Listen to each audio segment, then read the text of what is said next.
Dear students, let us discuss the second problem in belt friction in this lecture video. A rope is wrapped 3 times around a rod as shown in the figure.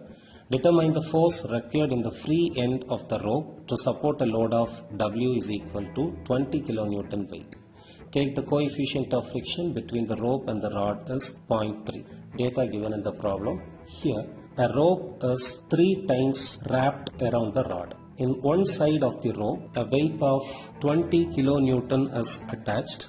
In the problem, it is asked to calculate the force required at the other end of the rope to support this 20 kN force. So, this can be considered to be tension 1 and this can be considered to be tension 2 in the rope. So, T2 value is given as 20 kN in the problem, that is 20,000 Newton. Coefficient of friction between the rod and the rope is given as mu is equal to 0.30.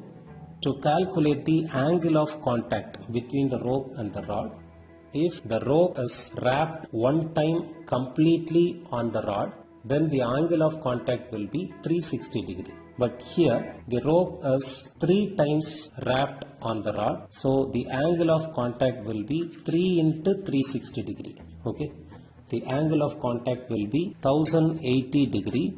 In terms of radian, this is pi by 180 into 1080 radian, that is 18.8496 radian.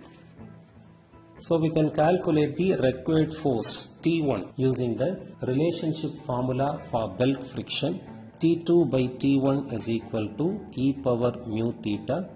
Here T2 value is given in the problem as 20,000 Newton divided by T1 is equal to e power mu value is 0.3 into theta value is 18.8496 radian, that is 285.6822, from which we can calculate the value of T1 as 20,000 Newton divided by 285.6822, that is 70 Newton.